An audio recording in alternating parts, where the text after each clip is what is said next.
Sa Barangay Rosario, maaga pa lang ay abala na ang kapitan na si Rogelio Valdez.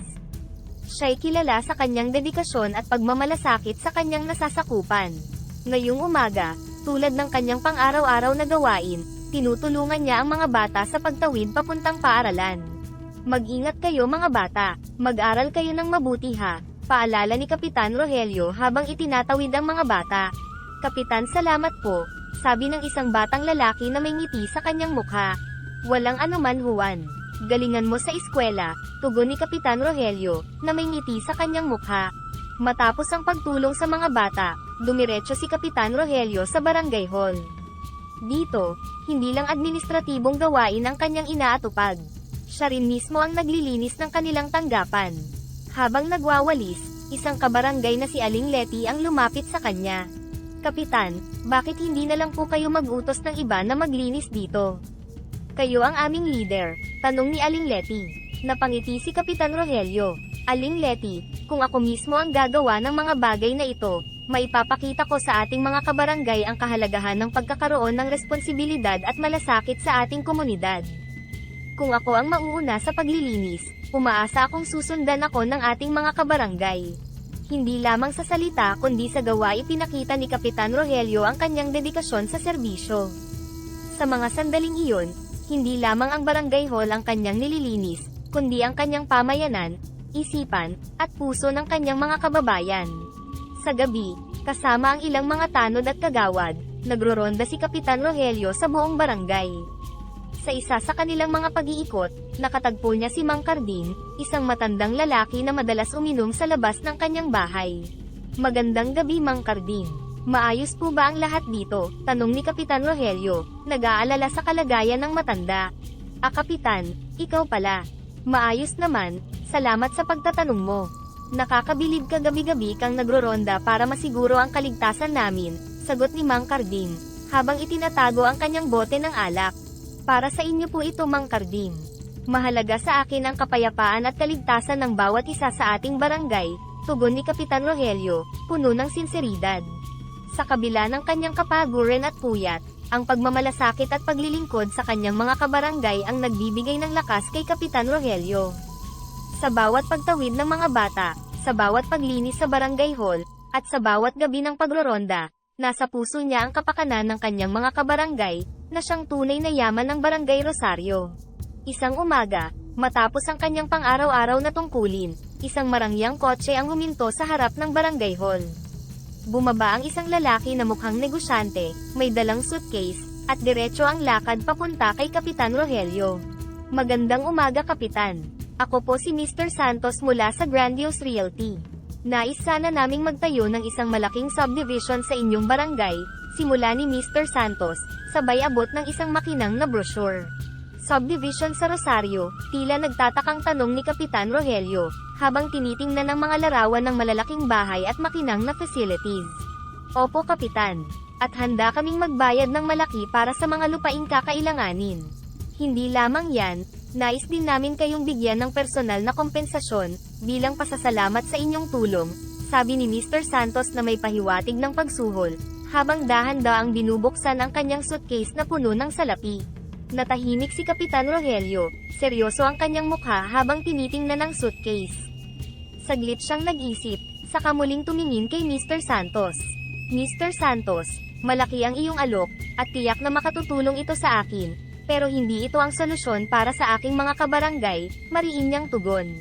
Kapitan, hindi ba't magiging maganda ito para sa progreso ng inyong barangay? Isipin mo ang mga bagong kalsada, pasilidad, at oportunidad sa trabaho, pangungumbinsi ni Mr. Santos, habang unti-unting inilalapit ang suitcase kay Kapitan Rogelio. Mr. Santos, naiintindihan ko ang inyong punto, ngunit marami sa aking mga kabarangay ay magsasaka. Ang lupaing nais ninyong patayuan ng subdivision ay ang kanilang sakahan, ang pinagkukunan nila ng kanilang ikabubuhay. Hindi ko maaaring ipagkanulo ang kapakanan ng nakararami para lamang sa personal na pakinabang, matatag na sagot ni Kapitan Rogelio. Natigilan si Mr. Santos, hindi makapaniwala sa tinanggihang oportunidad. Ngunit Kapitan, bihirang dumating ang ganitong pagkakataon. Sigurado ka ba sa iyong desisyon? Opo Mr. Santos.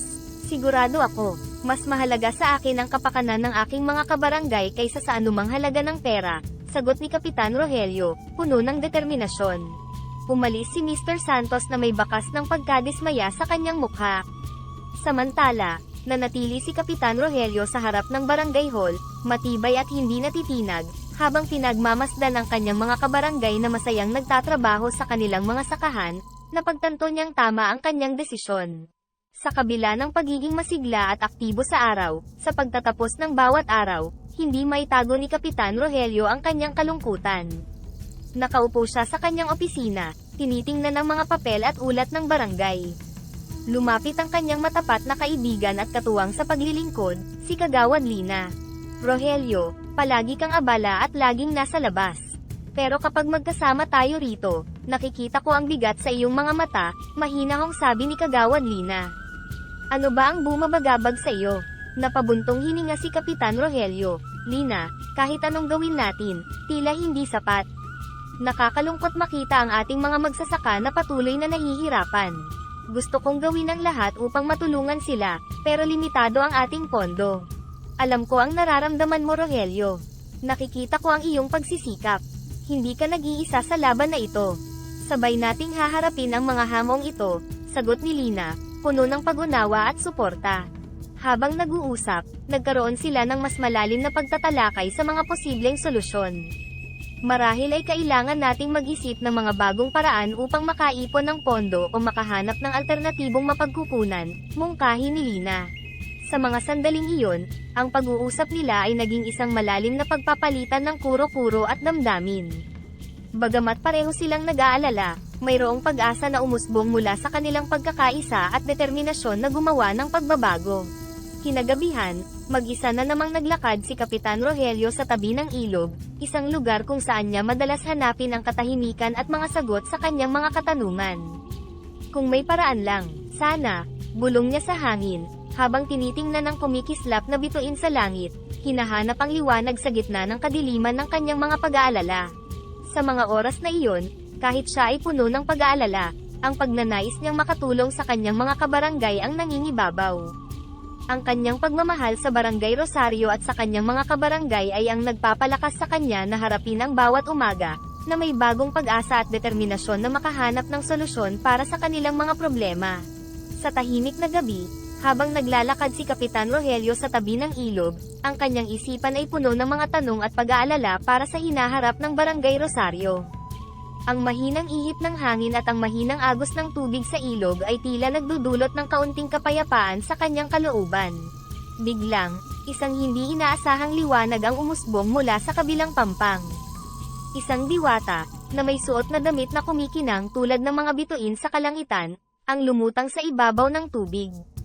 Ang kanyang presensya ay nagdala ng isang kakaibang kapayapaan sa paligid. Kapitan Rogelio, tawag ng diwata sa isang mahinahon ngunit malinaw na boses. Nakikita ko ang iyong mga pag-aalala at nararamdaman ko ang iyong dalisay na pagnanais na tulungan ang iyong mga kabarangay. Nabigla si Kapitan Rogelio, hindi makapaniwala sa kanyang nakikita. Sino ka? Tanong niya, habang nakatitig sa kagandahang hindi maipaliwanag ng salita. Ako ay diwata ng ilog na ito, matagal na akong nagmamasid sa iyong mga ginagawa. Naparito ako upang magbigay ng tulong, sagot ng diwata, na may ngiti sa kanyang mga labi. Paano mo ako matutulungan? Tanong ni Kapitan Rogelio, puno ng pagtataka at pag-asa. Inihahandog ko sa iyo ang isang mapa, na magtuturo sa iyo ng lokasyon ng isang tagong kayamanan sa inyong barangay. Ang kayamanang ito ay magagamit mo upang matulungan ang iyong mga kabarangay, paliwanag ng diwata habang unti-unting lumalapit at iniabot ang isang lumang mapa. Hawak ang mapa, naramdaman ni Kapitan Rogelio ang isang pambihirang lakas ng loob at pag-asa. Ngunit bakit mo ako tinutulungan? Tanong niya, puno ng pasasalamat at pagtataka. Dahil sa iyong kabutihan at dalisay na puso, nararapat lamang na pagkalooban ka ng tulong. Gamitin mo ang kayamanang ito sa mabuti at patuloy na paglingkuran ang iyong mga kabarangay, tugon ng diwata bago dahan-daang naglaho. Iniwan si Kapitan Rogelio na may bagong liwanag ng pag-asa. Nakatayo sa tabi ng ilog, hawak ang mapa, na puno ng determinasyon si Kapitan Rogelio. Alam niya na ang susunod na araw ay simula ng isang bagong kabanata sa buhay ng Barangay Rosario. Sa gabing iyon, ang puso niya ay puno ng pasasalamat at isang matibay na pangako na gamitin ang anumang kayamanang matatagpuan para sa ikabubuti ng kanyang mga kabarangay. Kinabukasan, maagang nagtungo si Kapitan Rogelio sa opisina ng barangay kung saan naghihintay si Kagawad Lina. Agad niyang ipinakita ang mapa na nakuha mula sa diwata. "Lina, tingnan mo ito. Isang diwata ang nagbigay sa akin ng mapang ito kagabi. Ipinapakita nito ang lokasyon ng isang kayamanan na maaaring makatulong sa ating barangay," excited na sabi ni Kapitan Rogelio. "Isang diwata. Totoo ba ito, Rogelio?" tanong ni Kagawad Lina, na may halo ng pag-aalinlangan at pagkamangha. "Oo, Lina. Mahirap man paniwalaan, pero totoo siya. Narito ang mapa, at kailangan natin itong sundin. Naniniwala ako na ito ang sagot sa ating mga panalangin," sagot ni Kapitan Rogelio, puno ng pag-asa. Napuno ng determinasyon, pinag-aralan nila ang mapa at nagplano ng kanilang susunod na hakbang. Nagpasya silang isama ang ilan sa mga pinagkakatiwalaang tao ng barangay, kabilang si Mang Tomas, ang matandang magsasaka, at si Berto, ang bata ngunit masipag na barangay tanod. Sa paglalakbay patungo sa tinukoy na lokasyon sa mapa, nadama ni Kapitan Rogelio ang bigat ng responsibilidad. "Kailangan nating maging maingat at matalino sa paghahanap na ito. Hindi lamang ito para sa atin kundi para sa kinabukasan ng buong Barangay Rosario," paalala niya sa grupo. Habang sila ay naglalakbay, napansin ni Mang Tomas ang pagbabago sa paligid. "Kapitan, tila malapit na tayo. Tingnan mo ang mga puno at bato, tugma sa description sa mapa." Pagdating nila sa isang lumang balon na nasa dulo ng mapa, nagsimula silang maghukay ng may pag-iingat. Sa ilang oras ng paghuhukay, natagpuan nila ang isang kahon na kahoy. "Kapitan, heto na. May nakita kami," sigaw ni Berto, habang inaangat ang lumang kahon. Buong ingat na binuksan ni Kapitan Rogelio ang kahon at natagpuan ang mga gintong barya, hiyas, at mga lumang dokumento na maaaring magpahiwatig ng karagdagang yaman o ari-arian sa barangay. "Sa wakas, may pag-asa na tayong mapabuti ang kalagayan ng ating barangay," sambit ni Kapitan Rogelio, habang tumutulo ang mga luha ng kagalakan at pasasalamat. Ang buong grupo ay nagyakapan at nagdiwang, hindi lamang dahil sa natagpuan nilang kayamanan kundi dahil sa kanilang sama-samang pagkilos para sa ikabubuti ng kanilang komunidad. Sa kanilang pagbalik, dala-dala nila hindi lamang ang kayamanan kundi ang isang bagong pag-asa at pananaw para sa kinabukasan ng Barangay Rosario. Ang bawat hakbang pabalik ay puno ng kwento ng pagtutulungan, pag-asa, at ang matibay na paniniwala sa kabutihan at pagbabago.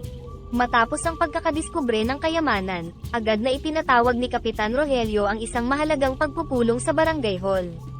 Kasama ang mga opisyal ng barangay at ilang piling kinatawan ng komunidad, inilatag niya ang napakagandang balita. "Magandang umaga sa inyong lahat," bungad ni Kapitan Rogelio, habang kumikislap ang kanyang mata sa tuwa. "Nakahanap tayo ng kayamanan na magbibigay daan sa pag-unlad ng ating barangay. Ito ang simula ng bagong kabanata para sa atin." Ang mga tao sa pagpupulong ay nagpalakpakan, bagamat ang ilan ay may bakas ng pagtataka sa kanilang mukha. Si Aling Letty, na kilala sa kanyang tapang at prangkang pananalita, ay agad na nagtaas ng kamay. "Kapitan, paano natin ito gagamitin? At paano natin masisiguro na makikinabang ang lahat?" Si Kapitan Rogelio, na handa sa mga ganitong tanong, ay mahinahong sumagot, "Naisip nating bumili ng mga kalabaw, traktora, at harvester para sa ating mga magsasaka. Hindi lang iyan, plano rin nating magtayo ng isang pabrika ng tsinelas gamit ang mga lumang gulong. Layunin natin na bigyan ng dagdag na pagkakakitaan ang ating mga kabarangay."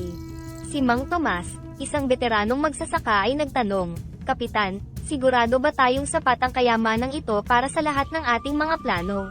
Tumugon si Kapitan Rogelio, "Mang Tomas, kasama na rin sa plano ang pagsasagawa ng masusing budgeting at pagplano. Nakipag-ugnayan na tayo sa mga eksperto para masiguradong magiging epektibo at matipid ang paggamit ng kayamanan. Ang mahalaga, ang bawat proyekto at inisyatiba ay nakatuon sa pangmatagalang benepisyo ng ating barangay."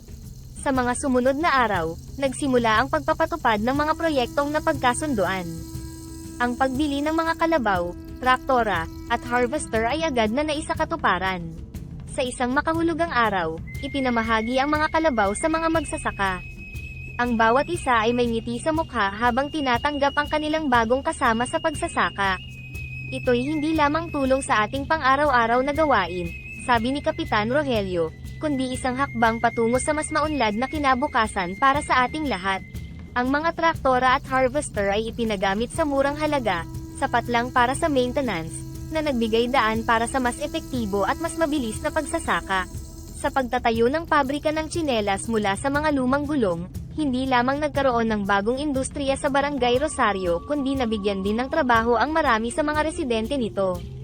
Si Kapitan Rogelio, kasama ang kanyang team, ay nagsagawa ng mga training workshop para sa mga interesadong matuto ng paggawa ng tsinelas.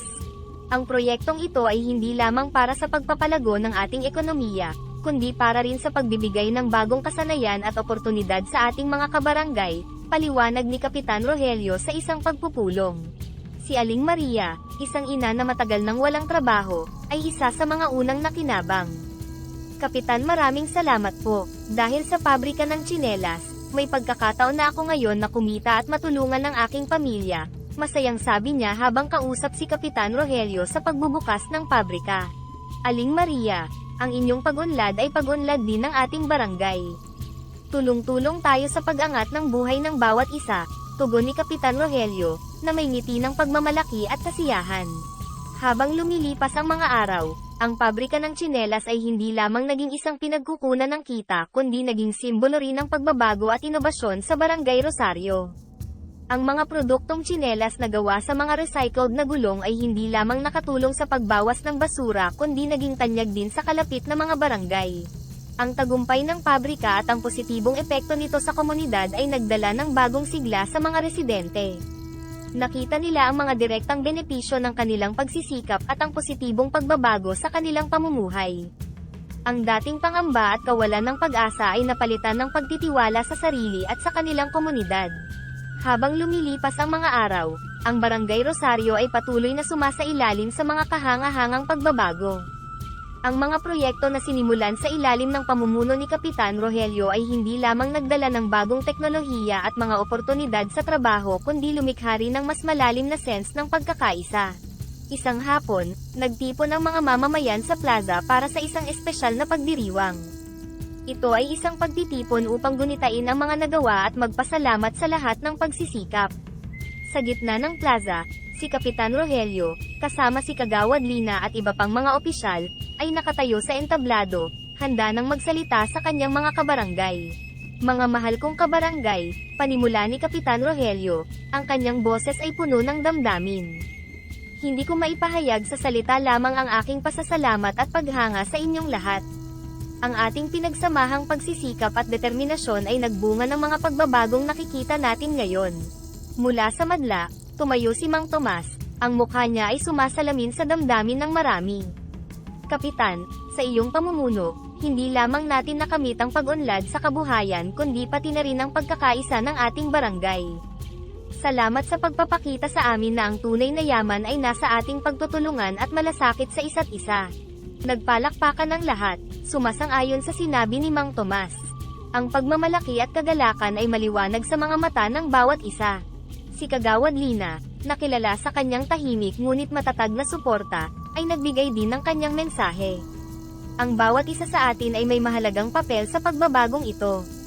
Naway patuloy tayong maging inspirasyon hindi lamang sa ating mga anak kundi sa iba pang mga barangay na nagnanais din ng pagbabago. Sa sandaling iyon, ang Barangay Rosario ay hindi lamang isang lugar sa mapa, ito ay naging isang komunidad na buhay, puno ng pag-asa at pangarap para sa hinaharap. Nagtapos ang pagdiriwang sa isang salo-salo, kung saan nagtipon ang lahat, nagkakamayan, nagtatawanan, at nagkukwentuhan. Ang dating simpleng barangay na minsan ay napapalibutan ng pag-aalinlangan at kahirapan, ngayon ay puno ng kagalakan, pag-asa, at bagong simula. Sa paglubog ng araw, nag-iisa si Kapitan Rogelio sa kanyang opisina, tumitingin sa labas ng bintana, pinagmamasdan ang mga ilaw ng barangay na kumikislap tulad ng mga bituin. Ito ang tunay na kayamanan, bulong niya sa sarili, isang matamis na ngiti ang nakita sa kanyang mukha, ang kanyang puso ay puno ng pasasalamat at pagmamahal sa kanyang barangay. Sa sandaling iyon, alam niyang ang lahat ng kapaguran at sakripisyo ay sulit para sa kinabukasan ng Barangay Rosario.